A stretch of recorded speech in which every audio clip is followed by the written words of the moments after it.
साई लीला, एक आध्यात्मिक सहवास.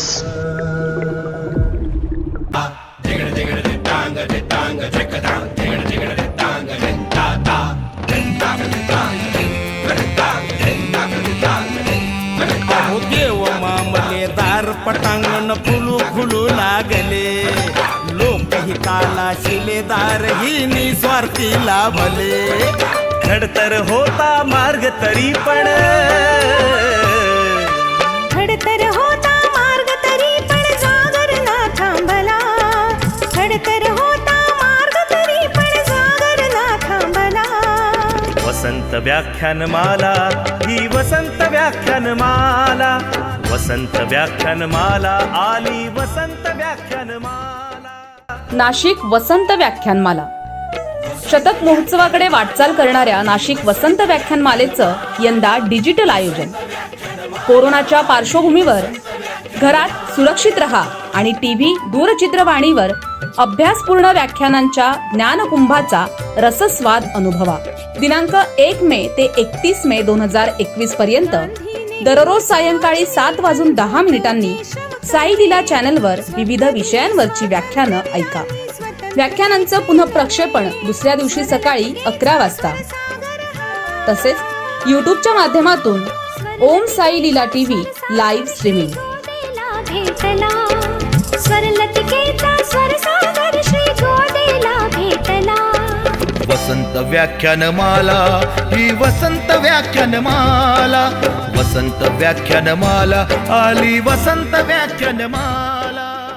आम्हा घरी धन शब्दांची रत्ने, आम्हा घरी धन शब्दांची रत्ने, आम्हा वसंत व्याख्यानमाला ही वसंत व्याख्यानमाला, वसंत व्याख्यानमाला ही वसंत व्याख्यानमाला. नमस्कार रसिक श्रोत्यो, आपलं सर्वांचं वसंत व्याख्यानमालातर्फे स्वागत करते. आज स्मृती व्याख्यान स्वर्गीय स्मिता चंद्रकांत जाधव यांच्या प्रित्यर्थ आहे. आजचे वक्ते माजी IAS अधिकारी BG वाघ हे पण आपल्यात उपस्थित आहेत. त्यांचंही मी स्वागत करते. स्वर्गीय स्मिता चंद्रकांत जाधव यांच्या प्रतिमेचं पूजन करण्यासाठी व गौतम बुद्धांची आज जयंती आहे, त्यांच्याही प्रतिमेचं पूजन करण्यासाठी मी पाहुण्यांना विनंती करते. लागले लोक हिताला शिलेदार ही निस्वार्थी लाभले. खडतर होता मार्ग तरी पण, खडतर होता मार्ग तरी पण जागर ना थांबला. खडतर होता मार्ग तरी पण जागर. व्यक्तिमत्वाच्या वैद्य विक्रांत जाधव यांच्या मातोश्री स्मिता जाधव यांचा जन्म मुंबई येथे 1947 साली 9 सप्टेंबर रोजी झाला. मुंबईतील स्वातंत्र्यपूर्व काळात त्यांचे बालपण लालबाग या ठिकाणी गेले. मराठीवर प्रभुत्व निर्माण करून वक्तृत्व स्पर्धेत त्यांनी अनेक पारितोषिक मिळवली. मराठी भाषेचा अभिमान ठेवून त्यांनी अनेकांना मराठी वाचनाची सवय लागण्यासाठी विविध उपक्रम शाळेत असताना राबविले. मराठी भित्तिपत्रक, संयुक्त महाराष्ट्र चळवळीत स्त्री असूनही आग्रही भूमिका घेतली. विविध प्रकारचे लिखाण करून या चळवळीत त्यांनी खारीचा वाटा उचलला होता आणि त्यांचा अभिमान त्यांनी नेहमीच उराशी बाळगला होता. विविध मराठी साहित्य तरुण पिढीने वाचावे याबाबत त्या सतत आग्रही होत्या. वृत्तपत्रामध्ये लोकमान्य टिळकांचे प्रसिद्ध झालेले अग्रलेख पुन्हा पुन्हा वाचल्याने त्यांच्या मनात वेगळेच विचार निर्माण झाले. योगायोग असा की 1 ऑगस्ट टिळक पुण्यतिथीच्या दिवशी विक्रांत यांचा जन्म झाला. वित्तीय शाखेत पदवी घेतल्याने तर रत्नागिरीमध्ये ST मध्ये त्या नोकरीला लागल्या. केवळ 19 वर्षाच्या असताना त्या एकट्या रत्नागिरीला नोकरीनिमित्त 3 वर्षे राहिल्या. कोकण, समुद्र, वनस्पती यांची आवड असल्याने कोकणचा सहवास हा त्यांना खूपच आवडला. कोकणातील व्यक्तींनी विविध उद्योगात आपला ठसा उमटावा यासाठी त्यांनी अनेकांना प्रोत्साहित केले. त्यातलीच एक प्रसिद्ध नाव म्हणजे नार्वेकर आंबेवाले. कोकणातील झाडं मुंबईमध्ये कशी व कोणत्या पद्धतीने लावता येतील याबाबतही त्यांनी विचार केला होता. 1966 साली त्यांचा चंद्रकांत जाधव या उमद्या तरुणाशी विवाह झाला. चंद्रकांत हे खाडीमध्ये कामाला होते. नाट्याची आवड जोपासताना त्यांनी नाटकांचे विविध प्रयोग राबवले होते. नाटक साहित्याला उत्तम प्रोत्साहन देणारे विविध चित्रपट याची त्यांना आवड होती. हीच आवड पुढे मुलांपर्यंत पोहोचली. प्रायोगिक रंगभूमीची आवड असल्याने काही नाटकही सादर केली. नेहमीच नवे शिकायची आवड मनात कायम होती आणि आपल्या एकुलत्या एक मुलाला वैद्यकीय व्यवसायात आणण्याचे स्वप्न त्यांनी मनाशी बाळगले होते. मुलगा विक्रांत याला आजीकडे म्हणजे स्वतःच्या आईकडे लालबागला ठेवून उत्तम संस्कार त्याच्यावर केले. परंतु स्वतः दिवसभर नोकरीमध्ये व्यस्त असल्याने मुलाचा अभ्यास आणि संस्कार यासाठी त्यांनी अपार कष्ट घेतले. विक्रांतला सतत वाचन, अभ्यास, निसर्ग, प्रेम, कला यांचे संस्कार दिले. विक्रांतला भविष्यात इंग्रजी माध्यम उदयास येणार ही दृष्टी ठेवून त्याला कॉन्व्हेंटमध्ये डॉन बॉस्कोमध्ये घातले. पण 8वीमध्ये आग्रहाने मराठी भाषा फ्रेंच सोडून घ्यायला लावली. नव्हे तर विविध साहित्य वाचनासाठी देऊन त्या भाषेबद्दल त्यांच्यातील प्रेम वाढविले. भ्रमंतीची आवड असल्याने भारतात विविध प्रांतात भ्रमंती करून ते विचार पुढील पिढीपर्यंत त्यांनी पोहोचविले. भ्रमंती म्हणजे देवाणघेवाण, विचाराची, संस्काराची, अभ्यासाची ही तत्त्व नेहमीच त्यांनी समोर ठेवली. 1970-80च्या काळात त्यांनी केरळ, कन्याकुमारी असा प्रवास विविध पद्धतीने केला. विविध खाद्यपदार्थ घरी कसे बनवता येतील यासाठी शेवटपर्यंत त्या शिकत राहिल्या. एसटीमध्ये काम करीत असताना त्यांनी विविध उपक्रम राबविले. कर्मचाऱ्यांना कशी मदत होईल यासाठी त्यांनी नेहमीच सकारात्मक भूमिका घेतली. स्त्री असूनही त्यांनी युनियनमध्ये भाग घेतला आणि त्यांचा लोकसंपर्क अफाट असल्याने लग्न जमवण्याचे कार्य त्यांनी अतिशय उत्तम प्रकारे केले. जातीय आणि विजातीय विवाहसुद्धा त्यांनी जमविले. त्या काळी आधुनिक विचारसरणी समाजात रुजवून त्याचा योग्य प्रकारे वापर त्यांनी केला. विक्रांत जाधव यांचा MBBSचा प्रवेश 3 गुणांनी हुकला, पण मुलाला डॉक्टर करण्याचे उराशी बाळगलेले स्वप्न पूर्ण करण्यासाठी त्यांनी विक्रांतला नाशिक येथे शिकायला पाठविले. मुंबई आणि नाशिकच्या जीवनशैलीत खूपच फरक होता, पण शिकण्यासाठी सर्व करावे हे ठासून सांगून त्याला सतत पत्ररूपाने त्यांनी कायम प्रोत्साहन दिले हे विशेष. विक्रांतनेही 7 समुद्रापलीकडे जाऊन आयुर्वेद न्यावा हे आणखी एक त्यांचे स्वप्न होते. ते स्वप्न पूर्ण झाले आणि सर्वस्व मिळाल्याचा आनंदही त्यांना मनापासून झाला आणि जणू त्यासाठी त्या जगल्या. सर्वांनी मुंबईमध्ये अमेरिका गाठली हे त्यांनी अभिमानाने सांगितले. अखेर 25 दिवसातच त्या अचानक हृदयविकाराच्या तीव्र झटक्याने सोडून गेल्या. त्या नेहमीच म्हणत, मरण झटकन झाले पाहिजे, उगाच मरणाची वाट बिछाण्यावर पडून राहायला नको. तसेच झाले. अवघ्या 20 मिनिटातच त्यांचे देहावसन झाले. कैलासवासी स्मिता यांनी आधुनिक आणि सात्विक संस्कार याचा उत्तम मेळ बसून विक्रांतलाच नव्हे तर अनेकांना घडविले. अशा स्मिता चंद्रकांत जाधव यांच्या स्मृतीस वसंत व्याख्यानमालेच्या वतीने भावपूर्ण आदरांजली. धन्यवाद. अतिशय प्रतिकूल परिस्थितीवर मात करत BG वाघ यांनी MA अर्थशास्त्र या विषयात पदवी संपादन केली. त्यानंतर ते LLMPM ही पदवी देखील त्यांनी मिळविली. राजपत्रित अधिकारी या नात्याने त्यांनी महाराष्ट्र शासनाच्या सेवेमध्ये प्रवेश केला आणि विविध पदांवर काम करत विविध ठिकाणचे अनुभव घेत ते भारतीय प्रशासकीय सेवेतील एक अधिकारी म्हणून या सेवेत सहभागी झाले आणि उपजिल्हाधिकारी पदापासून जिल्हा परिषदेचं मुख्य कार्यकारी अधिकारी पद असेल किंवा जिल्ह्याचा प्रमुख हा जिल्हाधिकारी असेल या किंवा विभागीय महसूल आयुक्त कार्यालयामधले अतिरिक्त विभागीय आयुक्त असतील अशा विविध पदांवर BG वाघ यांनी काम केलं. नाशिक, बीड, बुलढाणा, अमरावती अशा विविध ठिकाणी त्यांनी आपली सेवा बजावून उत्तम कामगिरीच्याद्वारे तेथे आपला ठसा उमटविला. त्यांचा व्यासंग आणि विद्वत्तेला अनुभवाची व व्यावहारिक शहाणपणाची भक्कम बैठक आहे.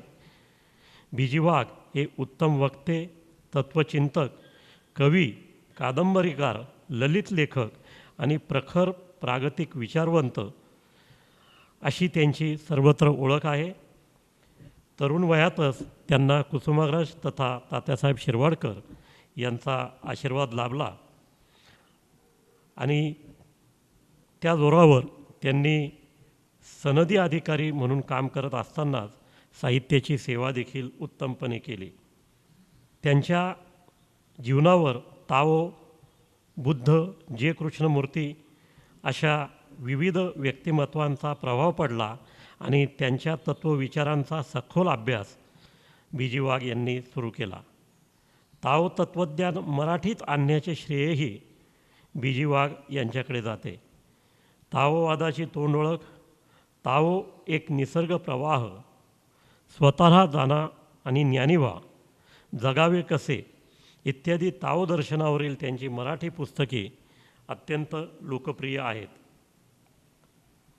मराठी भाषेबरोबरच इंग्रजी भाषेवर देखील उत्तम प्रभुत्व बी जी वाघ यांचं आहे आणि त्यामुळेच त्यांनी tranquility, harmony and balance, art of survival, the undivided path अशी 3 चिंतनात्मक पुस्तके ही ताओ तत्त्वज्ञानांवर लिहिलेली आहे आणि ती सर्व जगापर्यंत पोचलेली आहे.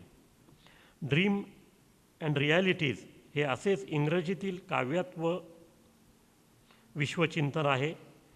त्यांच्या विचारांच्या सावल्या हे पाश्चात्य तत्त्वज्ञानावरील चिंतनात्मक पुस्तकही अतिशय गाजलं आहे. अखेरचे स्वप्न, अंतरीचे धावे, वळणावरील नीलमोहोर एकला, सत्याच्या वाटेवर, अशांततेचा रंग आदी पुस्तके देखील बी जी वाघ यांची अत्यंत प्रसिद्ध आहेत. अंतरीची धावे या पुस्तकास महाराष्ट्र शासनाचा नुकताच पुरस्कार देखील प्राप्त झाला आहे. नुकतेच त्यांचे Buddhism is true, Buddhist thought ही पुस्तके देखील प्रकाशित झालेली आहेत. नाशिकच्या सार्वजनिक वाचनालयाच्या कार्यकारी मंडळावर सन 2017पासून बी जी वाघ हे कार्यरत आहेत. एक उत्तम वक्ते आणि तत्त्वचिंतक अशी ओळख असलेले बी जी वाघ आज आपल्याशी भगवान बुद्ध, धर्म आणि तत्त्वज्ञान या विषयावर संवाद साधणार आहेत. मी त्यांना विनंती करतो त्यांनी आजच्या पुष्पास प्रारंभ करावा. स्मिताताई जाधव यांच्या स्मृतिप्रीत्यर्थ वसंत व्याख्यानमालेचे हे 26वे पुष्प आहे. वसंत व्याख्यानमालेचे अध्यक्ष श्रीकांतजी बेनी, सचिव पापना मॅडम, त्यांचे पती. आजचा हा विषय बुद्ध धर्म आणि तत्त्वज्ञान या बाबतीत आहे.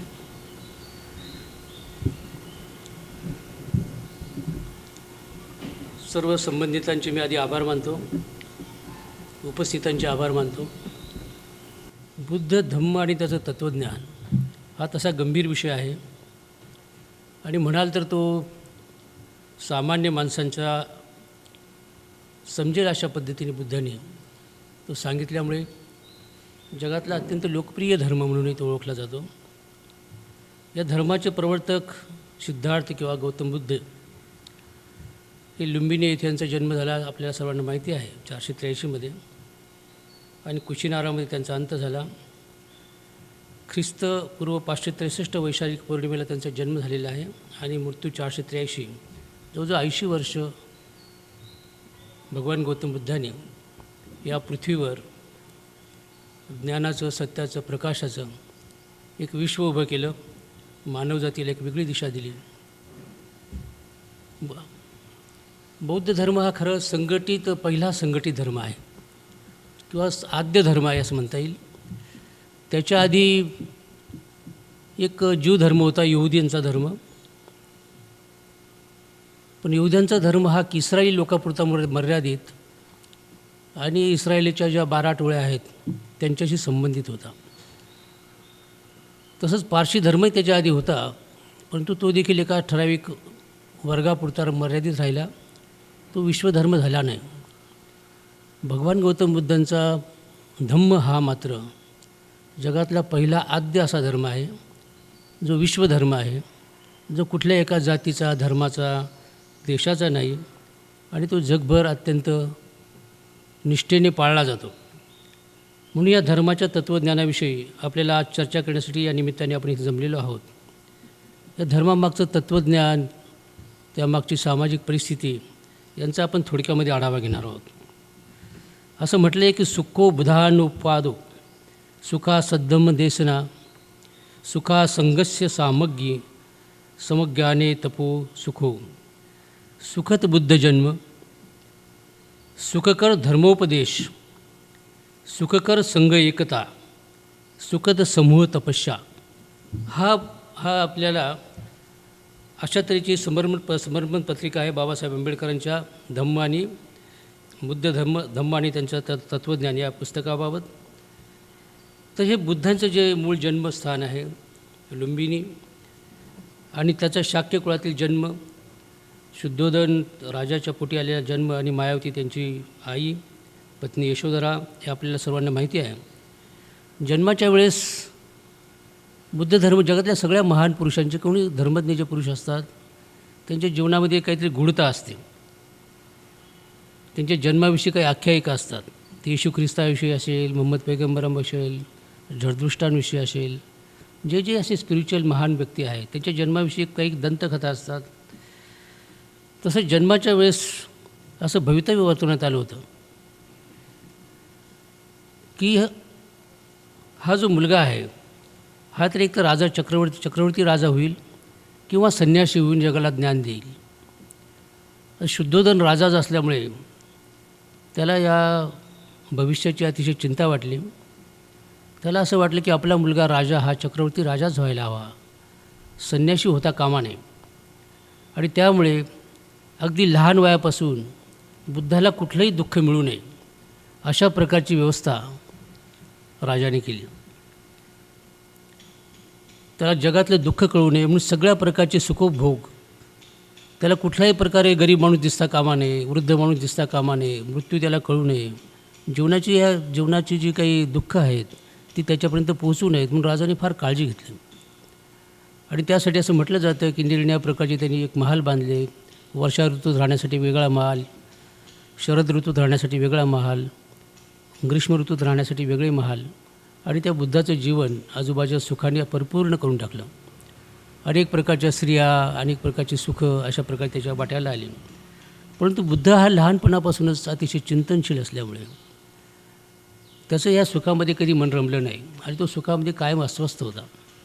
अशी एक दंतकथा आहे, ती जगभर मान्य केली जाते. आपण डॉक्टर बाबासाहेब आंबेडकरांनी ती मान्य केली नाही की बुद्धाने आपल्या सिद्धार्थाने जेव्हा हट्ट धरला की मला एक जरा बघायचं आहे, नगरात एक फेरफटका मारायचा आहे, तेव्हा असं सांगितलं जातं की नगरातले सगळे वृद्ध, सगळे आजारी माणसं त्याला दिसणार नाहीत अशा प्रकारे त्याची नगरामध्ये त्याला फिरण्याची व्यवस्था करावी असे राजाने आदेश काढले. आणि त्याप्रमाणे सिद्धार्थ नगरामध्ये फेरफटका मारत असताना त्याला अचानक 3 गोष्टी त्याला लागोपाठ दिसल्या की एक अत्यंत वृद्ध माणूस दिसला, तो वाकलेला होता आणि तो चालत असताना त्याची अतिशय वाईट अवस्था होती. एक अत्यंत आजारी माणूस दिसला, त्याला अत्यंत असाध्य आजार होते आणि त्याच्याजवळ कुणीच नव्हतं. आणि मृत्यू दिसला, मृत्यूचे त्याच्या एक प्रेतयात्रा दिसली. आणि मग त्याने विचारले हे काय आहे? ते म्हणाले प्रेत आहे. म्हणजे हा का माणूस मेल्यानंतर त्याच्या यशनाने प्रेतयात्रा निघते आणि अशा प्रकारे त्याचा अंत होतो. म्हणजे एक मनुष्य जन्माला आलेला माणूस वृद्ध होतो आणि तो मरतो असं त्याच्या सारथ्याने त्याला सांगितले. आणि तो विचार करू लागला म्हणजे मी देखील मरणार आहे का? मला देखील असं वृद्धत्व प्राप्त होणार आहे का? माझी देखील अशीच अंत्ययात्रा निघणार आहे का? असे प्रश्न त्याच्या निर्माण झाले.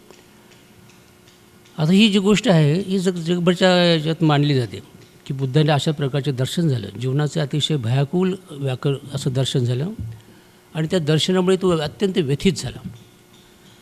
आणि मग त्याच्या अंतर्मुख झाला की हे जर अशी अवस्था असेल, जीवनामध्ये प्रत्येक गोष्टीचा अंत अशा तऱ्हेने होणार असेल की प्रत्येक माणूस जन्माला येणार, तो मरणारच आहे, तो वृद्ध होणारच आहे, तो आजारी होणारच आहे आणि त्याच्या अत्यंत हीन अवस्थेत त्याचा अंत होणार आहे. म्हणजे या जगामध्ये सुख काही आहे का? आणि त्या सुखाचा शोध या ज्या वेदना आहेत या वेदनांवर विजय मिळवण्याचा बुद्धाने निर्णय केला सिद्धार्थाने त्यावेळेस. डॉक्टर बाबासाहेब आंबेडकर असं म्हणाले की त्या काळामध्ये दुसरा एक मोठा वाद चालू होता, रोहिणी नदीच्या पाण्याचा वाद होता. आणि त्या वादामुळे मोठं युद्ध होणार होतं शाक्य आणि कोली अशा 2 गणांमध्ये, आणि त्यात अनेक लोक मृत्युमुखी पडणार होते. तर बुद्धाने त्या युद्धाला विरोध केला आणि त्या राजाचा राजपुत्र जेव्हा युद्धाला विरोध करत असेल तर साहजिकच तिथले जे गण सत्ता होती ते विरोधात गेली आणि ते म्हणाले की बुद्ध असं सिद्धार्थ असं करत असेल तर त्याला बहिष्कार करा, कारण हा पाण्याचा प्रश्न आहे ना, आपण तो सोडवलाच पाहिजे, तो युद्धाने सुटणार आहे. त्यामुळे बुद्धाने युद्ध नको म्हणून प्रवर्जा घेतली आणि तो घराच्या बाहेर पडला. पण त्याचा मुख्य हेतू ज्ञान मिळवणे, माणसाचं दुःख काय आहे ते जाणणे आणि ते दुःखावर उपाय शोधणे हाच त्याचा मुख्य हेतू होता. म्हणून तो घराच्या बाहेर पडल्यानंतर त्यांनी पक्क ठरवलं होतं की आपण मानवी जीवनाचे हे दुःख आहेत हे समजून घेतले पाहिजेत आणि त्यावर उपाय काय तेही शोधलं पाहिजे. यासाठी तो परिवर्जक होऊन अंगावरचे सगळे कपडे त्याने बदलले, केस कापून टाकले आणि अनवाणी पावलाने तो घराच्या बाहेर पडला.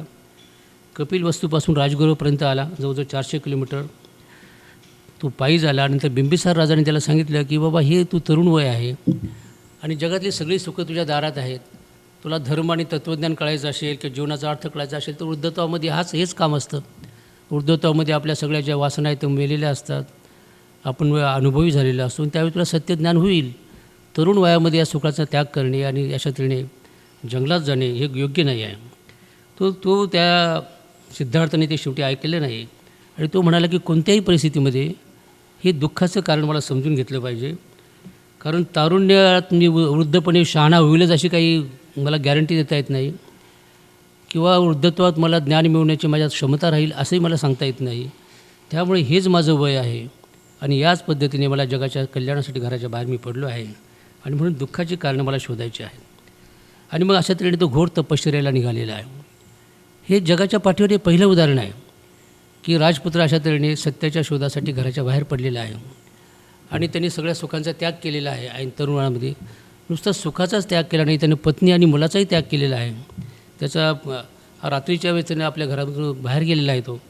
आणि अशा तऱ्हेने आई वडील यांना सर्वांना दुःखात टाकून तो सिद्धार्थ एकटाच निरण्या जंगलातून निरण्या ऋषींच्या आश्रमातून तो फिरतो आहे आणि सत्याच्या बाबतीत चर्चा करतो आहे. मग त्याने अनेक ऋषींना तो भेटला. निरण्या प्रकारच्या तपश्चर्याचे त्यांनी नियम शोधून काढले. निरण्या प्रकारच्या युवकांच्या विविध पद्धतीचा अभ्यास त्यांनी केला. निरण्या प्रकारच्या साधना पद्धतीचा अभ्यास केला. तत्कालीन जे तत्त्वज्ञ लोक होते त्यांच्याशी त्यांनी विविध प्रकारची चर्चा केली. अनेक प्रकारचे त्यावेळेस तत्त्वज्ञ आणि विचारवंत होते. त्याच्यामध्ये सांख्य तत्त्वज्ञान आहे, त्याचा बुद्धावर बराच प्रभाव पडला. इतरही अशा गोष्टी करत करत करत तो शेवटी त्याने ठरवलं की आपण अतिशय घोर तपश्चर्या केल्याशिवाय आपल्याला हे जीवनाचं ज्ञान कळणार नाही. आणि मग तो घोर तपश्चर्या त्यांनी कठोर तपश्चर्या केली आणि ही तपश्चर्या 7 वर्षे त्यांनी अशा पद्धतीने केली की तो फक्त कधीकधी एक घासभर अन्नावर तो राहत असे आणि कधीकधी तो तसाही राहत असे. त्याच्यामुळे काय होतं की ते संपूर्ण शरीर अक्षरशः मरणासन्न झालं. बुद्धाने स्वतः सांगितलं की मी जेव्हा डोक्यावर हात फिरवत होतो तेव्हा माझे केस गळून पडत होते. मी जेव्हा पोटावरनं हात फिरवला तर माझ्या पाठीचा कणा लागत होता आणि माझे डोळे एखाद्या ओसाड विहिरीतल्या खोल विहिरीसारखे माझे ते डोळे होते. अशा अवस्थेतून मी गेलेलो आहे. अशा प्रकारच्या घोर तपश्चर्या केल्यानंतरही त्याला ज्ञान प्राप्त होईना. मग त्याने असं ठरवलं की हा चुकीचा मार्ग आहे, निव्वळ तपश्चर्या करून होणार नाही. मग त्याने तपश्चर्या करत असताना सुजाता नावाची एक गावातली एक स्त्री, तिला कोणीतरी एखादा साधू संत म्हणून की एक देवता म्हणून त्याला त्या देवतेच्या स्वरूपात त्यांनी पाहिलं आणि त्याला ती खीर गाऊ घालते. आणि ती खीर खाऊन त्याने असं ठरवलं की आता आपण चिंतन करायला बसू. आणि अशा तऱ्हेने तो 4 आठवडे एका पिंपळाच्या वृक्षाखाली तपश्चर्या करीत राहिला, एक चिंतन करीत राहिला. आणि मग जीवनातले हे जे कार्यकारण संबंध आहेत, माणूस जन्मतो कसा, त्याचा विकास कसा होतो, त्याचा अंत कसा होतो, माणसाची सुखाची कारणं काय आहेत, दुःखाची कारणं काय आहेत, माणसाला जन्म मरण हे कोणत्या पद्धतीने आणि कसं येतं, अशा अनेक प्रकारच्या चर्चा केल्यानंतर त्याला लक्षात आलं की हे जे संबंध विश्वव्यवस्था आहे ही काही ठराविक नियमांनी काम करते आणि ती नियम समजून घेणे हे फार महत्त्वाचं आहे. प्रत्येक गोष्टीला जसा जन्म आहे, जसा उदय आहे, जसा अंत आहे, याच्या पाठीमागे प्रत्येक याच्यामध्ये कार्यकारण संबंध आहे. ही जी संबंध विश्वव्यवस्था आहे ही क्षणाकणाने बदलणारी आहे. याच्यामध्ये काही कंटिन्युअस फ्लो ऑफ एक्झिस्टन्स, हा संबंध चेतनेचा जाणीवेचा एक प्रचंड प्रवाह आहे. म्हणून जग हे स्थिर असं नाही, ही एक सतत क्षणाक्षणाने बदलणारी अवस्था आहे. अशा प्रकारचे चिंतन करत असताना अनेक प्रकारे त्या माणसाची चर्चा केली. त्याला अनेक प्रकारच्या ज्ञान प्राप्त होण्याच्या आधी त्या निरनिराळ्या साधू संतांशी त्यांनी चर्चा केली होती. त्याच्यामध्ये प्रजापती, परमेश्वरी, बृहस्पती, त्याचप्रमाणे कनाद, लोकायत हे त्या तत्कालीन जे तत्त्वज्ञान होते त्याचाही त्यांनी पूर्ण अभ्यास केला होता. वेद, वैदिक ऋषी या सगळ्यांचा त्यांनी अभ्यास केला होता. आणि मग हे सगळं तत्त्वज्ञान त्यांनी पाहिलं तेव्हा त्याच्या लक्षात आलं की सगळ्या तत्त्वज्ञानामध्ये एक काल्पनिक गोष्टीवर भर आहे आणि त्याच्यामध्ये मूळ अशा माणसाच्या जीवनाचा विचार नाही. त्याने वेदांमध्ये अभ्यास केला तेव्हा त्याच्या लक्षात आलं की वेदामध्ये नुसत्या प्रार्थना आहेत, माणसाच्या नीतिमत्तेचा विचार नाही, माणसाच्या भौतिक विकासाचा विचार नाही आणि माणसाच्या दुःख निवारणाचे कोणतेही उपाय त्याच्यामध्ये नाही. नंतर त्यांनी निरनिराळ्या प्रकारचे त्या काळामध्ये वेद, उपनिषदे, ब्राह्मणिके पाहिले. याच्यामध्ये ठराविक प्रकारचे काही लोकांचं एक अतिशय काल्पनिक असं तत्त्वज्ञान होतं ज्याचा मानवी जातीच्या उद्धारासाठी, विकासासाठी कुठल्याही प्रकारे त्याचा फायदा नव्हता. अशा तऱ्हेच्या काल्पनिक गोष्टीवर बुद्धाचा विश्वास नव्हता. तो म्हणाला की मला असं ठोस सत्य पाहिजे ज्याला वास्तवाशी स्पर्श आहे, जे माणसाच्या सुखदुःखाशी जोडले गेलेलं आहे, माणसाच्या आनंदाशी किंवा त्याच्या विकासाशी ते जोडले गेलेलं आहे. हे ज्या काल्पनिक गोष्टी आहेत वेदात सांगितलेल्या, निरनिराळ्या प्रकारच्या वेद आहे, यज्ञसंस्था आहेत, वर्णव्यवस्था आहे, या सगळ्या गोष्टीचा बुद्धाने त्याचा निषेध केलेला आहे की हे संबंध जग कसं निर्माण झालं, त्याचं कोण करता आहे, मृत्यूनंतरचं काय होतं, या गोष्टीची चर्चा करण्यापेक्षा माणसाचं सुख कशामध्ये आहे, माणसाचा विकास कशामध्ये आहे, माणूस दुःखी का होतो आणि त्याला हे जीवन आनंदाने कसं घालवता येईल, हे तत्त्वज्ञान, महत्त्वाचं तत्त्वज्ञान बुद्ध या दृष्टीने विचार करत होता. या दृष्टीनं पाहता तो इहवादी तत्त्वज्ञाला म्हणतो. तत्त्वज्ञानाचे दोन प्रकार आहेत, धर्माचे देखील दोन प्रकार होतात की जे ईश्वरप्रणित व्यवस्था आणि दुसरी हे निसर्गप्रणित व्यवस्था. म्हणजे ईश्वरप्रणित व्यवस्था म्हणजे सगळं काही ईश्वराच्या इच्छेप्रमाणे होतं. ईश्वराची साधना केली की आपण मुक्ती मिळेल, मोक्ष मिळेल, अशा प्रकारचा जो मार्ग आहे ज्याला ईश्वरप्रणित व्यवस्था म्हणतो, याला चिदवादी व्यवस्था म्हणतो. आणि इहवादी व्यवस्था आपल्याला असं सांगते की मृत्यूनंतरच्या जगाचा विचार करू नका, या जगामध्ये आपला स्वतःचा विकास, बौद्धिक आणि नैतिक विकास कसा होऊन आपणच प्रत्यक्ष मुक्त कसे होऊ आणि खऱ्या अर्थाने आपल्या विकास होऊन आपण ज्ञान मिळवून बुद्ध कसं होऊ किंवा अर्हत पदावर कसं जाऊ, अशा पद्धतीचं चिंतन, अशा प्रकारची बौद्धिक विकासाच्या निर्णय जी पद्धती आहे ती बुद्धाने विकसित केलेली आहे. बुद्धामध्ये 4 आर्य सत्य आहेत. आपल्याला माहिती आहे की जग हे दुःखमय आहे, दुःखाला कारणं आहेत, दुःखाचा निरोध करता येतो आणि दुःखाचा मार्ग अष्टांग मार्गाने आपण त्या दुःखाचा दूर करून माणसाला खऱ्या अर्थाने सम्यक संबुद्ध पदापर्यंत जाता येतं. बुद्धाचं सगळ्यात महत्त्वाचं वैशिष्ट्य असं आहे की त्याने ज्ञान एका कुठल्या जाती धर्मासाठी बांधून ठेवलेलं नाही. तत्कालीन ब्राह्मणी व्यवस्थेमध्ये ज्ञान फक्त ब्राह्मणापुरतंच मर्यादित होतं आणि ब्राह्मण फक्त ब्राह्मणांनाच ज्ञान देऊ शकत होते. बुद्धाने मात्र हे ज्ञान सामान्य माणसात निर्माण केल्यामुळे बुद्धाची अशी श्रद्धा होती की सामान्य माणसामध्ये ती क्षमता आहे की तो स्वतः जर प्रयत्न करील तर त्याला देखील बुद्ध होता येईल किंवा त्याला देखील सम्यक संबुद्धपर्यंत जाता येईल, तो देखील पूर्ण ज्ञान प्राप्त होऊन त्याला निब्बाण प्राप्ती होऊ शकेल. अशा पद्धतीची विचारव्यवस्था बुद्धाने निर्माण केलेली आहे. जीवन हे मरणधर्मी आहे, दुःखधर्मी आहे, हे तर निश्चितच आहे की जीवन प्रत्येक आलेल्या माणसाला मृत्यू निश्चित आहे. तर काही जरी केलं, किती जरी राजा असला, महाराजा असला, तर ते दुःखापासून मुक्त होऊ शकत नाही की दुःख हे जीवनाचा एक भाग आहे. कुठलाही माणूस कधीही सुखी राहू शकत नाही. या जीवनाची व्यवस्था आहे का तो सुखी का राहत नाही, त्याची निर्णयी कारणं आहेत. त्याचं मुख्य कारण आहे की माणसाला एक अज्ञान आहे, एक अविद्या आहे. दुसरं काय आहे की तो अत्यंत त्याच्या ज्या इच्छांचा जो एक अनिर्बंध अशा इच्छा, ज्या इच्छेमुळे तो मनुष्य कधी शांत राहत नाही. आज आपल्याला जे इतकं मिळालं त्याच्यापेक्षा आणखी काय जास्त मिळेल, ही जी ग्रीड आहे माणसाच्या जीवनामध्ये, इच्छेचा जो एक मोठा आहे.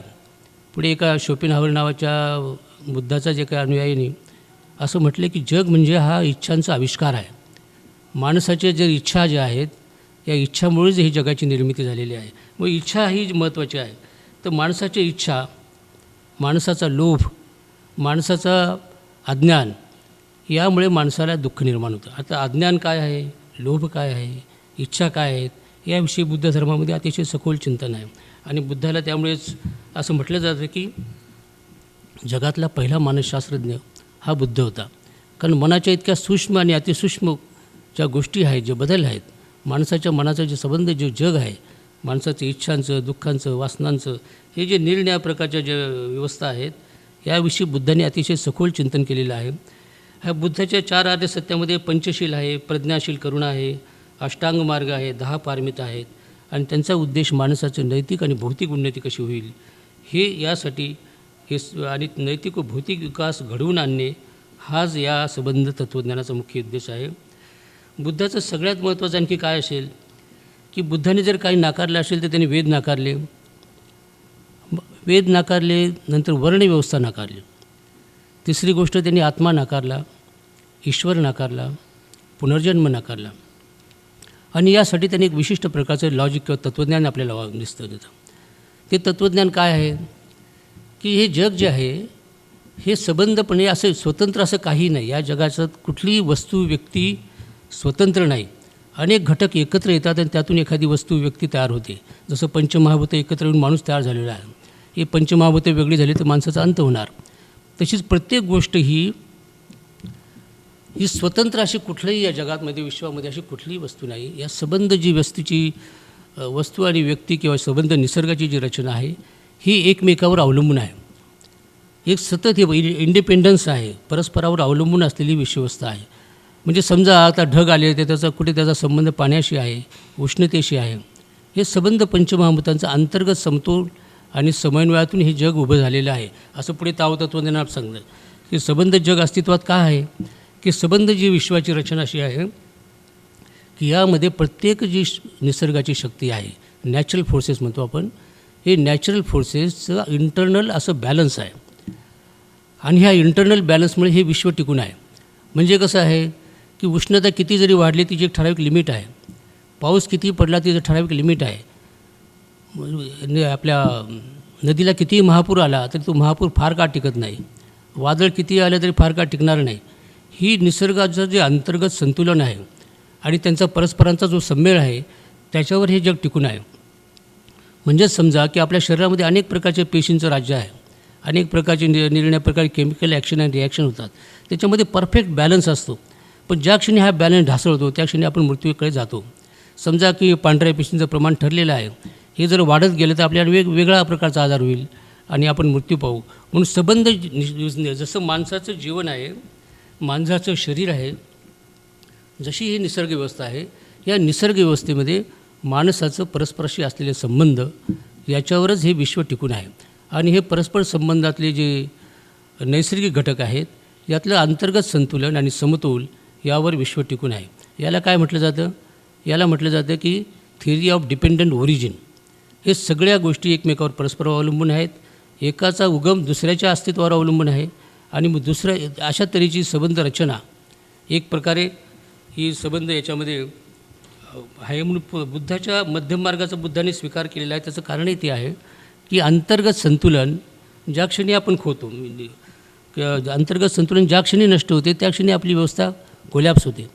म्हणून कुठलाही अतिरेक टाळणे हा जीवनाचा एक मध्यम मार्गाचा स्वीकार जो बुद्धाने केले. त्याचं कारण ते एक आहे की जसं हे जग परस्परावर अवलंबून आहे तसं ते अंतर्गत संतुलनावरही अवलंबून आहे. म्हणून मध्यम मार्ग हा अतिशय महत्त्वाचा मार्ग आहे. कुठल्याही प्रकारचा अतिरेक हा टाळलेला आहे. हा एक महत्त्वाचा भाग आहे. आपल्या याच्यामध्ये बुद्धाच्या बौद्ध वाङ्मय हा प्रचंड मोठा आहे आणि त्याच्यामध्ये धम्मपिटक, सुत्तपिटक, विनयपिटक आणि त्याचे विश्लेषण करणारे हजारो सूत्र आहेत. त्याप्रमाणेच हिनयान, महायान, वज्रयान नावाच्या बुद्धाच्या अनेक प्रकारच्या शाखा आहेत. जगभर बुद्ध वेगवेगळ्या पद्धतीने सांगितला जातो आणि जग वेगवेगळ्या पद्धतीने बुद्धाचं अनुसरण करत असतं. म्हणून जगातला बौद्ध धर्म हा जो आहे त्याच्यामध्ये देखील अनेक प्रकारच्या विचारधारा आहेत. जसं चीनमध्ये बुद्ध धर्म वेगळ्या पद्धतीने असतो, जपानमध्ये वेगळा आहे, लाओस कंबोडियामध्ये वेगळ्या पद्धतीचा धर्म आहे, काही ठिकाणी हिनयान आहे, काही ठिकाणी महायान आहे. हे सगळ्या याच्यामध्ये मात्र हे सगळे तत्त्वज्ञान बुद्धाच्या मूळ तत्त्वज्ञानाशी सुसंगत असं आहे की कॉज आणि इफेक्ट, कार्यकारण संबंधावर हे जग उभं आहे. प्रत्येक गोष्टीला कार्य आणि कारण आहे हे समजून घेणे म्हणजे विश्वाच्या मुळाशी जाणे आहे. कारण या जगामध्ये प्रत्येक गोष्ट कार्यकारण संबंधाने बांधलेली आहे. माणसाचं सुख आणि दुःख, माणसाच्या वासना, माणसाचे विकार या सगळ्यांमध्ये कार्यकारण संबंध आहे आणि त्याचा परिस्थिती त्या माणसाच्या जीवनावर घडवत असतात. जीवनामध्ये एक महत्त्वाचा आणखी दुसरा महत्त्वाचा मुद्दा आपल्याकडे आहे की या संबंध व्यवस्थेमध्ये जी संबंध व्यवस्थेमध्ये जे अंतर्गत संतुलन आणि याप्रमाणेच पण कार्यकारण संबंध आणि परस्पर संबंध त्याच्यामध्ये भवचक्राची देखील कल्पना आहे. आणि म्हणून या संबंध बुद्धाच्या तत्त्वज्ञानाचा अभ्यास करताना त्यातल्या परस्पर संबंध आणि कार्यकारण संबंधाचा अभ्यास करावा लागतो. हे भवचक्राचा अभ्यास करावा लागतो. निरनिराळे घटक काय आहेत ते बघावे लागतात. आणि हा बुद्ध मार्ग हा विज्ञान मार्ग असल्यामुळे तो खऱ्या अर्थाने विज्ञानाच्या पलीकडे बुद्ध असं आपल्याला काही सांगत नाही. तर्क, विवेक आणि कार्यकारण संबंध, यथार्थवाद, जे सत्य आहे ते आपल्याला अनुभवता आले पाहिजे, त्याची परीक्षा करता आली पाहिजे. सत्य हे काही काल्पनिक असता कामा नये, सत्याची पडताळणी झाली पाहिजे. हे बुद्धाचं वारंवार सांगितलेलं आहे की जे मी सांगतो किंवा जो धर्म सांगतो याच्या पलीकडेही तुम्ही सत्य समजू शकता, त्याच्या पलीकडेही तुम्ही जाऊ शकता. म्हणजे बुद्धाने माणसाला वैचारिक स्वातंत्र्य दिलेलं आहे, बौद्धिक स्वातंत्र्य दिलेलं आहे. बुद्धाने असं म्हटलेलं आहे की मी जे काही तुम्हाला सांगितलेलं आहे हे सांगितलेलं हे फार थोडं आहे, यापेक्षाही सत्याचा शोध तुम्हाला घेता येईल. म्हणून बुद्धाने असं एका भाषण करताना एकदा असं म्हटलं की आपल्या शिष्याला विचारलं, आपल्या हातातली पानं दाखवून त्याने शिष्याला विचारलं की माझ्या हातामध्ये किती पानं आहेत. तेव्हा बुद्ध म्हणाले, शिष्य म्हणाले की भगवान आपल्या हातात 3 पानं आहेत आणि जंगलामध्ये आता किती पानं असतील. ते म्हणाले शरद ऋतू आहे, सगळीकडे पानांचा खच पडलेला आहे आणि सगळीकडे पानांचा ढीग पडलेला असल्यामुळे त्यांची काउंटलेस आहे, त्याला मोजणी करता येणार नाही. तर भगवान गौतम बुद्ध म्हणाले की मी देखील तुम्हाला मुठभर सत्य सांगितलेलं आहे, तुम्हाला सत्याचा शोध घ्यायचा आहे, ते सत्य सगळ्यासाठी सांगायचं आहे आणि सत्य जगाला उधळून द्यायचं आहे. ही बुद्धाची जी विचार करण्याची पद्धती आहे आणि इतर धर्माची विचार करण्याच्या पद्धतीमध्ये प्रचंड आमूलाग्र असा बदल आहे. कारण बुद्धाने असं कधी सांगितलेलंच नाही की मी जे सांगतो ते खरं माना. बुद्धाने सगळ्यात महत्त्वाचं काय सांगितलं असेल की या जगामध्ये जे काही आहे की धर्मग्रंथ सांगतात त्याच्यामध्ये खरं आहे असं मानू नका, किंवा आपले आईवडील सांगतात किंवा आपला गुरु सांगतो ते खरं मानू नका, किंवा परंपरेने हे खरं आहे म्हणून खरं मानू नका, किंवा एक लोकांना हे आवडतं म्हणून ते खरं मानू नका, की बहुजन सांगतात म्हणजे लोकांची बहुसंख्य लोक सांगतात म्हणून ते खरं मानू नका. खरं जर मानायचं असेल तर सत्याची तुम्ही पडताळणी केली पाहिजे. खरं आणि खोटं याची तुम्ही तपासणी केली पाहिजे. जसं एखादा सोनार सोन्याची तपासणी करतो तसं तुम्ही सत्याची, ज्ञानाची, प्रकाशाची तपासणी केली पाहिजे. हे त्याच्यामध्ये एक फार महत्त्वाची गोष्ट आहे. आता हे शरीर आणि आत्मा नाकारताना देखील त्यांनी शरीराच्या पंचम स्कंदाच्या बाबतीत एक तुलना केलेली आहे की माणसामध्ये रूप आहे, रूप आकार, रूप आहे, वेदना, संज्ञा, संस्कार आणि विज्ञान असं माणसाच्या शरीराची रचना केली त्यांनी. की माणसाचं शरीर म्हणजे काय आहे की 5 कंपोनंट्स आहेत. पण काय कंपोनंट्स आहेत? काही शारीरिक आणि काही मानसिक आहेत. रूप आहे, आपण रूप ही कल्पना करू शकतो. रूप ह्या म्हणजे माणसाचा बाह्य आकार, हे रूप आहे. त्याच्यामध्ये माणसाचे रूपाबरोबर त्याच्या इतरही गोष्टी येतात, जशी त्याची चव आहे, आजूबाजूचं ध्वनी आहे, पंचेंद्रियाचं ज्ञान आहे, हे सगळं रूपाबरोबर येतं. दुसरी गोष्ट वेदना आहे. माणसाची वेदना, माणसामध्ये फिलिंग्ज आहेत. माणसाची सुखदुःखाप्रताची उदासीनता, सुखाची भावना टिकून राहावी ही भावना, दुःखाची भावना किंवा ती दुःखाची भावना टिकून राहणे ही भावना, सुखाविषयी ओढ आणि दुःखाविषयी तिरस्कार अशी माणसाची भावना असते. ती फिलिंग्ज, वेदना काय ती समजून घेतली पाहिजे. म्हणून दुःखाची भावना काय आहे, ती का निर्माण होते, सुखाची भावना का निर्माण होते हे बघायला पाहिजे. एक काय दुःखाचा, सुखदुःखाचा संबंध शेवटी आपल्या कर्माशी, विचारांशी आणि आपल्या विचार आणि आपल्या वृत्ती आणि कृतीशी देखील आहे. माणसाचं जे सुखदुःख आहे ते माणसाच्या विचाराशी पण निगडीत आहे. त्याच्या सुखदुःखाचा भाग देखील त्याच्या कृतीशी, त्याच्या कर्माशी देखील निगडीत आहे, हे देखील त्याच्यामध्ये येतं.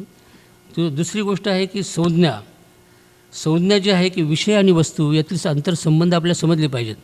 आपल्याला एखाद्या गोष्टीची वासना का निर्माण होते आणि त्या वासनेचं जे ऑब्जेक्ट आणि सब्जेक्ट दोन्ही गोष्टी आपल्याला कळायला पाहिजे. एखाद्या गोष्टीची वासना निर्माण होणे आणि त्या वासनेमध्ये आपण लिप्त होणे हे एक दुःखाचं मुख्य कारण आहे. की माणसाच्या वासना आणि वासना सॅटिस्फाय करणारी जी काही ऑब्जेक्ट्स असतील यातला आंतरसंबंध जाणणे हा त्याचा एक महत्त्वाचा, त्याला आपण संज्ञा हा विषय त्यांनी वापरला आहे. वासना का निर्माण होते हे जाणणे आणि वासनेतले घटक देखील जाणणे हा एक महत्त्वाचा भाग आहे. संस्कार, माणसाचं ज्ञान हे संस्कारबद्ध असतं. किंवा आपण जे काही सांगत असतो त्याच्या आधीच जर आपल्यावर काही संस्कार झालेले असतील तर त्या व्यक्तीचं काही आपण ऐकून घेणार नाही, कारण आपल्यावर आधीच ते संस्कार रूढ झालेले असतात. त्यामुळे नवं ज्ञान आपण स्वीकारत नाही, नवा विचार आपण स्वीकारत नाही. किंवा कुठल्याही प्रकारच्या नव्या गोष्टीला आपण सामोरे जात नाही. म्हणजे एखाद्या व्यक्तीचे संस्कार वर्षानुवर्ष इतके घट्ट असतात की जेणेकरून त्यामुळे माणसाला ज्ञानग्रहणामध्ये प्रक्रियेमध्ये खूप प्रचंड अडथळा येतो. ते संस्कार अनित्य आहेत असं बुद्धाने सांगितलेले आहे. तर हे संस्कारबद्ध नॉलेज आणि संस्कारबद्ध आता पुढे ताओ तत्त्वज्ञानामध्ये म्हटलेलं आहे की संस्कार तुम्हाला जर ज्ञान प्राप्त व्हायचं असेल तर तुमचं मन एकदम कोऱ्या पाटीसारखं असायला पाहिजे. म्हणजे तुम्ही जे तुम्हाला जे मिळालेलं ज्ञान आहे ते ज्ञान तुम्ही आधी त्याचा त्याग केला पाहिजे, तर तुम्ही नवज्ञान स्वीकारू शकाल. म्हणून रिटर्न टू इन्फन्सी, लहान मुलासारखं तुमचं मन असेल तर तुम्हाला सत्याचं दर्शन होईल. अशा तऱ्हेचे बुद्धाचं देखील एक म्हणणं आहे की तुमचं मन हे सत्याचं कारक असं घटक आहे. म्हणून तुमचे संस्कार काय आहेत ते पाहिले पाहिजेत आणि संस्कारबद्ध मनापासून मुक्तता कशी झाली पाहिजे तेही पाहिलं पाहिजे. पाचवा जो फॅक्टर ते वेदना आहे, माणसाची जागृती. हे जे 5 घटक माणसाचे आहेत, शारीरिक, मानसिक, कायिक आणि वाचिक, या 4 घटकाचा स्कंद, त्यातून आपलं व्यक्तिमत्व तयार झालेलं आहे. जेव्हा हे स्कंद दूर होतात, एकमेकापासून दूर होतात, तेव्हा मृत्यू होतो. तेव्हा शेवटी काय उरतं? काहीच उरत नाही. म्हणून आत्मा ही कल्पना बुद्धाने नाकारली. त्याचं कारण ही शरीराची रचना, शरीर आणि मन याची जी रचना आहे त्याच्यामध्ये शेवटी काहीच उरत नाही. मग तिथे ज्याचा सेल्फ म्हणतो तो सेल्फ काहीच नाही. शरीर आणि मन या पंचस्कंदाचे अस्तित्व ते समजण्यासाठी आपल्याला एक मेंटल कॉन्शियसनेस लागतो. 6वं जी म्हटलं आहे, एक जागृती लागते. तेव्हा आपल्याला या शरीराच्या, मनाच्या विविध अवस्था आपल्याला कळतील आणि दुःख निर्माण का होतं ते देखील कळेल. ही आणि दुसरी गोष्ट, आपले शरीर आणि मन ही एक मोठी अशी कंटिन्युअस अशी प्रक्रिया आहे. आपल्याला असं वाटतं की आपले शरीर एक कंटिन्युअस स्थिर आहे, तसं नाही. शरीरामध्ये आणि मनामध्ये सातत्याने बदल होतात. It is a continuous flow of existence. माणसाची विचार करण्याची प्रक्रिया, शारीरिक प्रक्रिया आणि मानसिक प्रक्रिया यामध्ये क्षणाक्षणांनी बदल होत असतात. हे जाणणे देखील फार महत्त्वाचं आहे. कारण कधी आपण अस्तित्वात नसतोच. आपण काय असतो की आपण एक नव्या प्रक्रियेमध्ये गुंतलेलो असतो. आपल्या शरीराने, मनामध्ये कंटिन्युअस प्रक्रिया चालू असते. म्हणून we are not the state of being, we are in the state of becoming असं जे म्हटलं जातं तत्त्वज्ञानामध्ये, की आपण बिकमिंगमध्ये आहोत. ही संबंध कार्यकारण संबंध कॉझल रिलेशनवर उभी आहे. आणि हे कार्यकारण संबंधाचं आहे, हे संबंध संपणे, हे संबंध समजणे हा एक महत्त्वाचा भाग आहे. म्हणजे मृत्यू काय येतो यासाठी ईश्वरी इच्छेचा संबंध नाही, किंवा जन्म का होतो यासाठी ईश्वरी इच्छेचा संबंध नाही. जन्म, जरा, मरण, मृत्यू ह्या निसर्गाच्या बहुविध अवस्था ह्या कार्यकारण संबंधाने निगडीत आहेत. आणि त्याच्यामध्ये कॉझल रिलेशन्स अंतर्गत अशी कार्यकारण संबंधाची एक शृंखला आहे, एक अनंत अशी शृंखला आहे. आपण जर हे कार्यकारण संबंध जाणले तर हे जग जाणलं असं होईल. प्रत्येक गोष्टीचं एक पाठीमागे कारण आहे. दुःखाला जसं कारण आहे तसे ते कारण जाणा. विश्वाच्या निर्मितीचे कारण आहेत. आता ईश्वर का नाही असं जर म्हटलं तर ईश्वर हे जे कारण स्वतंत्र असे जगामध्ये काहीच नाही. हा महत्त्वाचा जो थिअरी ऑफ ज्याला आपण म्हणतो डिपेंडंट ओरिजिन, प्रतीत समुत्पाद हा जो सिद्धांत आहे की हा सांगतो की या जगामध्ये अंतिम असं काहीच नाही. हे सगळे एकत्र आलं तर जग निर्माण होतं, एक वेगळं केलं तर काहीच उरत नाही. हा जो भाग आहे, समजा पाणी आहे, पाण्यामध्ये H2O आहे. हे H2O जर वेगळा केला तर पाणी नष्ट होईल, एकत्र आले तर पाणी होईल. हे सर्व विश्वाला हा नियम लागू आहे. त्यामुळे ईश्वर, आत्मा या गोष्टी सिद्ध करता येत नाहीत, कारण त्यांना वेगळं असं अस्तित्व नाही असं बुद्धांनी मानलेलं आहे. म्हणून कुठलीही वस्तू, नैसर्गिक शक्ती स्वतंत्रपणे कार्यरत नाही, त्या परस्परावर अवलंबून असतात. यालाच प्रतीत समुत्पाद म्हणतात. की हे सगळं जग, विश्व आहे, एक परस्परावलंबी यंत्रणा आहे. एकमेकावर अवलंबून असलेले हे जग आहे. आणि त्यामुळे हे घटकावर आपलं अस्तित्व अवलंबून आहे. म्हणून जगावर प्रेम करणे हा तुमच्या अस्तित्वाचाच एक भाग आहे. कारण तुम्ही तुमच्या शत्रूला जरी नष्ट केलं तर तुम्हाला स्वतःलाच नष्ट करून घेत आहात. प्रत्येक ऑपोजिट फोर्स जरी असेल तर ती अस्तित्वात आहे म्हणून आपण अस्तित्वात असतो. हा तत्त्वज्ञानाचा मूळ गाभा आहे. या निर्णय ऑपोजिट ज्याच्या ताओ तत्त्वज्ञानामध्ये यिन आणि यांग म्हणतो, या दोन परस्पर विरोधी शक्ती आहेत. या एकमेकाच्या विरोधी शक्ती आहेत, पण त्यांच्यात अंतर्गत संतुलन आणि समन्वय असल्यामुळे हे जग टिकून आहे. तसं प्रत्येक गोष्टीमध्ये या परस्पर विरोधी ज्या शक्ती, विचार आणि एक आहेत, याच्यामध्ये एक अंतर्गत संतुलन आहे, ते समजणं आवश्यक आहे. आणि त्यासाठी हा गोल्डन मीन ज्याला आपण म्हणतो त्या मध्यमार्गे आलं पाहिजे. या जगामध्ये आत्मा नाही म्हणून पुनर्जन्मही नाही. बुद्धाचा कर्मसिद्धांत देखील आहे. एका मेणबत्तीने दुसऱ्या मेणबत्तीला पडलं तर पुनर्जन्म होतो का, असा चर्चा बौद्ध तत्त्वज्ञानात आहे. की पुनर्जन्म म्हणजे शेवटी काय आहे. एक मेणबत्ती आपण पेटवली, त्या मेणबत्तीने आपण आणखी 10 मेणबत्त्या पेटवल्या, ती ज्वाळा एकच आहे का अनेक आहेत. ती ज्वाळा दुसऱ्या ज्वाळा मेणबत्तीला लागेल ती मूळ ज्वाळा आहे का, किती आहे. म्हणून पुनर्जन्म अस्तित्वात नाही, परंतु ही जी प्रक्रिया आहे जन्म मरणाची ती मात्र अस्तित्वात आहे, असं बुद्धाचं म्हणणं आहे. हे सगळं महत्त्वाचं आहे. तर हे पुढे आपल्याला कळतं की ही इंटरडिपेंडन्स जसं आहे तसं माणसाचे जे भवचक्र ज्याला आपण म्हणतो त्याच्यामध्ये देखील इंटरनल रिलेशनशिप आहे. जसं अविद्या आहे, कर्म आहे, जाणीव आहे, कॉन्शियसनेस आहे, नामरूप आहे, फॉर्म आहे, यांच्यातला परस्पर संबंध आहे, कॉन्टॅक्ट्स आहेत, भावना, आसक्ती, बद्धता. मनुष्य एका कुठल्याही गोष्टीला स्वतःच्या मनाने बद्ध करून घेतलेलं असतं त्यांनी. हे जग इतकं प्रचंड वेगाने गतिमान असूनही आपण कुठल्या तरी सुखासाठी एका ठराविक मुद्द्याला आपण किंवा ठराविक अशा विचाराला स्वतःला बांधून घेतलेलं असतं, किंवा आपल्या वासनेला आपण बांधून घेतलेलं असतं की जी वासनेची पूर्ती करेल अशी कुठली तरी जी वस्तू आहे तिला आपण बांधून घेतलेलं असतं. क्लिंगिंग हे सगळ्यात महत्त्वाचं आहे की अतिशय गतिमान अशा जगामध्ये आपण असं तऱ्हेने स्वतःला बद्ध केलेलं असतं, म्हणून जग आपल्याला स्थिर दिसतं. आणि आपण हे स्थिर होणे, हे जे आपण स्वतःला स्थिर मानतो, हे जे आपण एका याच्यामध्ये, हे फार मोठं अज्ञान आहे. आणि हे अज्ञान समजण्यासाठी हे जग म्हणजे परस्पर प्रचंड अशी कार्यकारण संबंधावर उभारलेली, एकमेकाच्या अंतर्गत संबंध आणि संतुलनावर टिकत असलेली ही जाणून घेणे म्हणजे आपण हे विश्व जाणल्यासारखं आहे. आता याच्यामध्ये निब्बाण ही कल्पना काय आहे असं आपण विचारू. तर निब्बाण एक काय म्हटलं आहे की निब्बाण हा मोक्ष आणि मुक्तीसारखा समानार्थी शब्द असला तरी तो मोक्ष आणि मुक्तीसारखा नाही आहे. निब्बाण ही व्यवस्था बुद्धाच्या तत्त्वज्ञानामध्ये माणसाला जिवंतपणे निब्बाण प्राप्त करून घेता येतं. निब्बाण म्हणजे मनाची अशी अतिशय अत्युच्च अशी अवस्था, अतिशय ज्ञानमय अशी अवस्था, ती माणसाला प्राप्त करून घेतल्यानंतर माणसाचं दुःख नष्ट झालेलं असतं आणि त्याला सम्यक संबुद्धी पूर्ण ज्ञान प्राप्त झालेलं असतं. त्यासाठी मृत्यू येण्याची वाट पाहण्याची गरज नाही. एक प्रकारचं जे कंडिशनिंग आहे, हे कंडिशनिंग फार महत्त्वाचं आहे की आपण मनाने, शरीराने आणि विचाराने अत्यंत बद्ध असे लोक असतो. त्याला आपण कंडिशन्ड एक्झिस्टन्स म्हणू आपण. आणि निब्बाण काय आहे की अनकंडिशनल, डिकंडिशन्ड असं एक्झिस्टन्स म्हणजे निब्बाण. अशा प्रकारची त्याची चर्चा केली जाते. हा देखील महायानमध्ये नागार्जुनाने असं म्हटलं की शून्यत्वाचा साक्षात्कार होणे. आता ही जी निब्बाण हे आहे, हा शून्यत्वाचा साक्षात्कार होणे म्हणजे काय होणे? शून्यत्वाचा साक्षात्कार होणे म्हणजे सत्य जाणणे आहे. आता हे सत्य जाणण्यासाठी शून्यत्वाचा साक्षात्कार होणे म्हणजे काय की आपल्या इच्छा, वासना, निरनिराळ्या प्रकारच्या माणसाच्या मानसिक घटना ज्या असतात, त्याचं ज्ञान, अज्ञान हे सगळं नष्ट होऊन मनुष्याला खऱ्या अर्थाने मुक्त झाल्याचा जो आनंद होतो, सगळ्या प्रकारच्या क्रिया प्रतिक्रिया जिथे संपतात, सगळ्या प्रकारचं चिंतन जिथे संपतं, ज्ञान आणि अज्ञान हे सगळं संपवून माणसाची अशी अवस्था निर्माण होते की ज्यामध्ये तो कुठल्याही प्रकारच्या संकल्पनेमुळे ते बद्ध नसतो, संस्कारामध्ये बद्ध नसतो. अशा एका अत्युच्च अवस्थेचं नाव निब्बाण आहे. तर हे देखील त्याच्यामध्ये त्यासाठी बौद्ध धर्मातली भवचक्राची कल्पना आपण तुम्हाला सांगितली की अविद्या समजून घेणे, कर्म समजून घेणे, नामरूप काय आहेत, पंचमस्कंद काय आहेत आणि त्यातले परस्पर संबंध काय आहेत आणि मनुष्य त्यामध्ये कसं अडकलेलं असतो ते देखील महत्त्वाचं आहे. आता बुद्धाच्या काळामध्ये बुद्धाने जसं वेद नाकारले, वर्णव्यवस्था नाकारली, याच्याविषयी बुद्धाचं ही फार मोठी क्रांती त्या काळामध्ये म्हणायला पाहिजे. कारण बुद्धाच्या काळाबाबत असं म्हटलं जातं की तो एक अत्यंत तमो काळ होता. तो अत्यंत अज्ञानाचा, अंधकाराचा काळ होता, ज्याला आपण वेदाचा काळ म्हणतो. हे वेद काळ जो होता याविषयी पाश्चात्य तत्त्वज्ञान म्हटलं की तो अतिशय तमयुगाचा घोर अंधकार होता.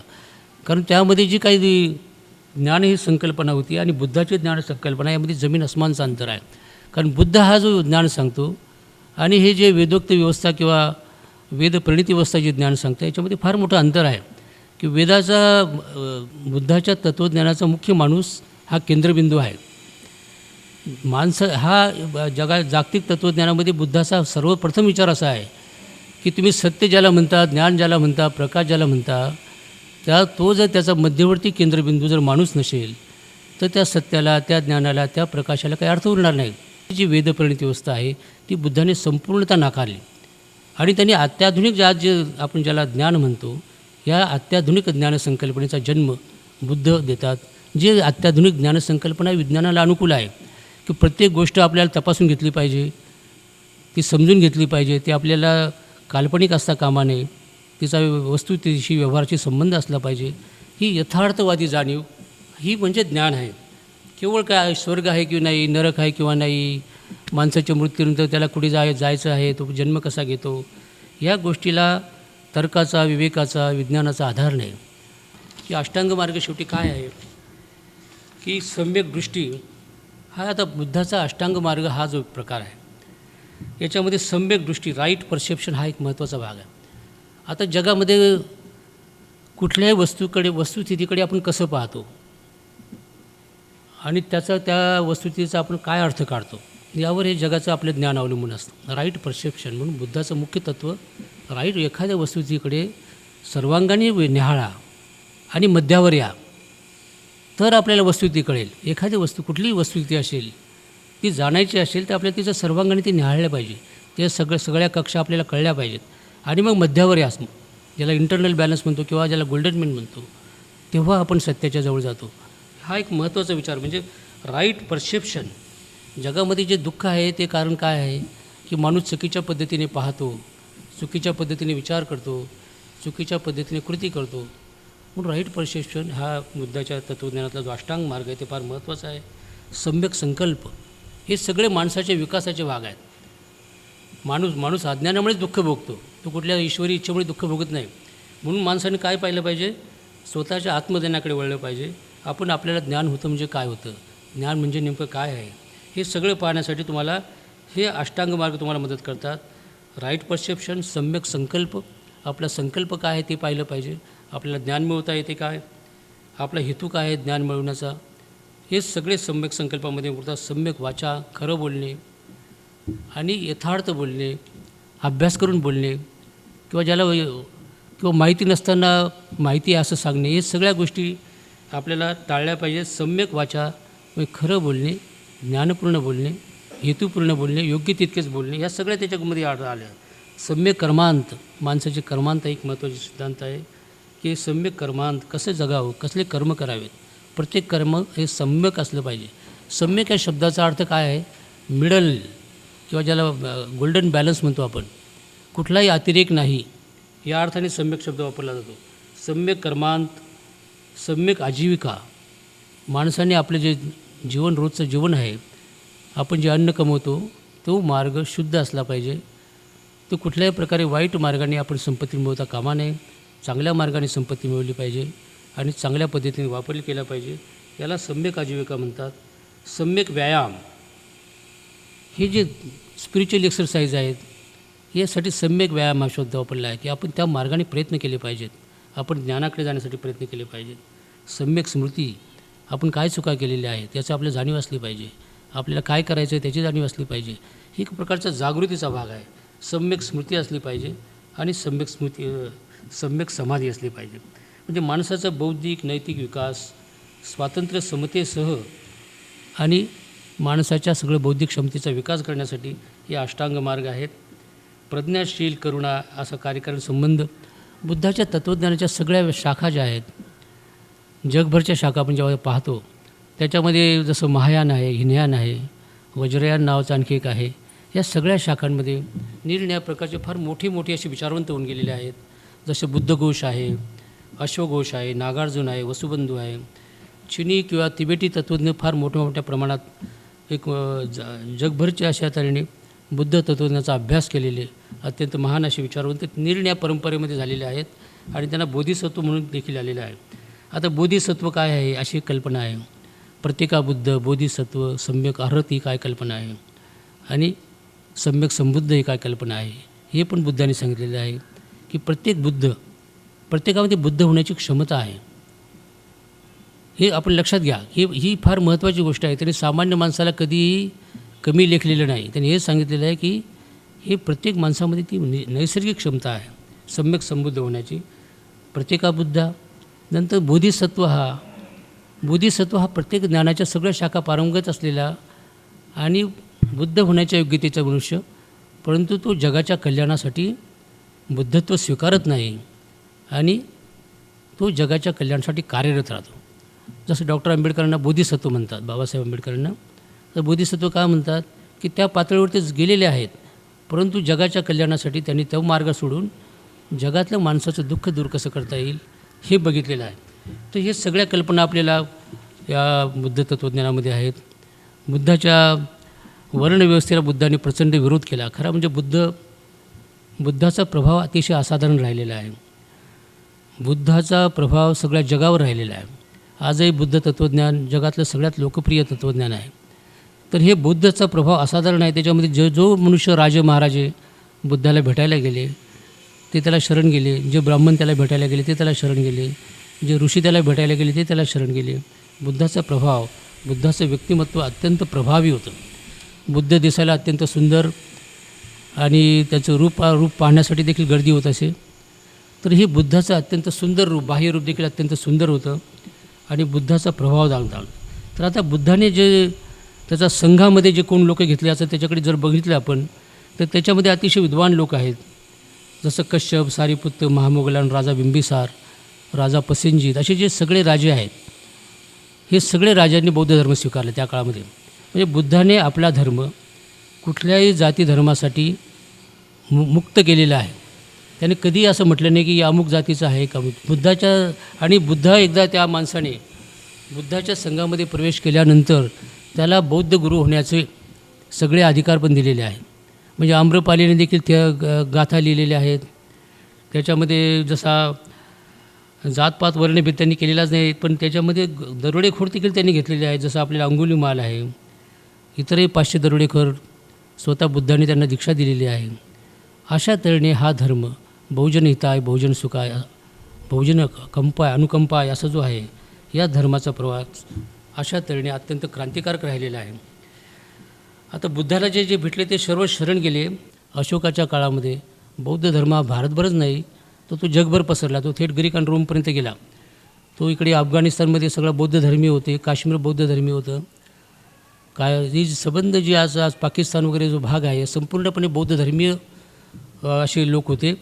आणि हा संबंध बौद्ध धर्मीय व्यवस्थेमध्ये बुद्धाचं जे फक्त बुद्धाच्या मृत्यूनंतर बुद्ध धर्म हळूहळू का ऱ्हास होत गेला याची अनेक कारणं आहेत. आपला तो विषय आज तत्त्वज्ञानाचा विषय आहे, पण बुद्धाचं ऱ्हास होण्याची मुख्य कारणं इथे इस्लामी आक्रमण झालं असं बाबासाहेब सांगतात. दुसरी गोष्ट राजाश्रय संपला. ही तिसरी गोष्ट इस्लामी माणसाची नंतर त्याच्यामध्ये प्रतिक्रांती होऊन त्याच्यामध्ये पुष्यमित्र शृंगासारखा एक राजा आला ज्याने बौद्ध धर्माची बौद्ध मंदिरं नष्ट केले किंवा बौद्ध ज्याला नालंदा तक्षशिला वगैरे जाळण्यात आली. तो सगळा काळ म्हणजे प्रतिक्रांतीचा काळ. आणि त्यामुळे बुद्ध धर्मी लोक एक तर त्यांनी बौद्ध धर्म सोडला किंवा ते दुसरीकडे पळून गेले. त्यांचं जे संबंध जे तत्त्वज्ञान होतं ते जाळण्यात आलं. त्यांच्या लायब्ररी जे तक्षशिला वगैरे नालंदा जाळण्यात आले. हा संबंध जो इतिहास आहे हा इतिहास म्हणजे आपल्याकडच्या बुद्धाच्या समता तत्त्वज्ञानाला विरोध करणारा आणि जातीवादी वस्तीने समर्थन देणारा असा हा विश्वास आहे. तर हा एक महत्त्वाचा आहे की बुद्ध ईवादी होते आणि बुद्धाने जे ज्ञान सांगितलेले आहे ते ईवादाचं ज्ञान आहे, माणसाच्या कल्याणाचं ज्ञान आहे. म्हणून बुद्ध धर्माकडे डॉक्टर आंबेडकर का वळले, बाबासाहेबांनी बौद्ध धर्म का स्वीकारला असं जेव्हा विचारलं जाते तेव्हा साधी गोष्ट आहे की हा बौद्ध धर्माचा प्रसार सगळ्या जगभर होता. या बौद्ध धर्माने माणसाला नैतिक स्वातंत्र्य दिलेलं आहे, त्याला बौद्धिक स्वातंत्र्य दिलेलं आहे, त्याला वैचारिक स्वातंत्र्य दिलेलं आहे. ज्याला घटनेमध्ये आपण freedom of speech, freedom of expression हे जे आपण म्हणतो किंवा धार्मिक स्वातंत्र्य दिलेलं आहे. बौद्ध धर्म एका अर्थाने धर्मातीत असा धर्म होता कारण तो विज्ञानाशी सुसंगत असा धर्म आहे. तर हे सगळं आहे. बर्ट्रांड रसेलने असं म्हटलं की मी कुठलाही धर्म मानत नाही, परंतु मला धर्म घ्यायची संधी कोणी विचारलंच तर मी बौद्ध धर्म स्वीकारेल. बर्ट्रांड रसेलचा प्रभाव डॉक्टर बाबासाहेबांवर आहे. तसं बुद्धाचा प्रभाव बाबासाहेबांचे जे गुरु जॉन डिवे त्याच्यावर आहे. जॉन डिवे बाबासाहेबांचे गुरु आहेत. तर जॉन डिवेने सत्याची जी संकल्पना मांडलेली आहे ती बौद्ध धर्मप्रणीत आहे. समस्येचा शोध घेणे आणि तिचे निराकरण करणे म्हणजे सत्य अशी जी कल्पना जॉन डिवेने मांडलेली आहे ती कल्पना बुद्धापासून आली. त्या जॉन डिवेवर त्याचा प्रभाव आहे. जॉन डिवे बाबासाहेबांचे गुरु आणि बाबासाहेबांनी आयुष्यभर जी सत्याची साधना केली ती या अर्थाने केली प्रत्येक समस्येचे मूळ शोधणे, त्या समस्येचे निराकरण करणे म्हणजेच सत्य शोधणे होय किंवा सत्याची साधना करणे. अशा प्रकारे बुद्धाचा प्रभाव आपल्या सगळ्या याच्यावर दिसतो आणि बुद्ध हा म्हणूनच जगभर बुद्धाला मानलं जातं. हा विषय खूप मोठा आणि सुंदर विषय आहे, पण तो तत्त्वज्ञानाच्या मार्गाने गेला तर आपल्याला वेगवेगळ्या पद्धतीने त्याला सांगावं लागेल. जग आज दुःखी आणि अशांत आहे. जगामध्ये अनेक प्रकारची दुःख आहेत. आज आपण पाहतो की जग भयग्रस्त आहे आणि या भयग्रस्त दुःखी अशांत मानवतेला सत्याचा, ज्ञानाचा, समतेचा, त्याचबरोबर शांतीचा संदेश देणारा बुद्ध धर्म हा निश्चितच माणसाला मार्गदर्शन करणार आहे. त्याचा अभ्यास करण्याची आवश्यकता आहे. तो समजून घेण्याची आवश्यकता आहे आणि अशा तऱ्हेने स्वतःचा विकास स्वतःच करून एखादा मनुष्य स्वतःच बुद्ध होऊ शकतो किंवा ईश्वर होऊ शकतो असं सांगणारा हा धर्म म्हणून मानवजातीचा अतिशय फार मोठा ठेवा आहे. बुद्धाला या निमित्ताने मी वंदन करतो. डॉक्टर बाबासाहेब आंबेडकर यांनी या बुद्धाला येथे परत त्याचं धम्मचक्र परिवर्तन केलं, त्यांना वंदन करतो. या सगळ्या ज्ञान परंपरेला मी वंदन करतो आणि माझे 2 शब्द थांबवतो. जय भीम, जय हिंद.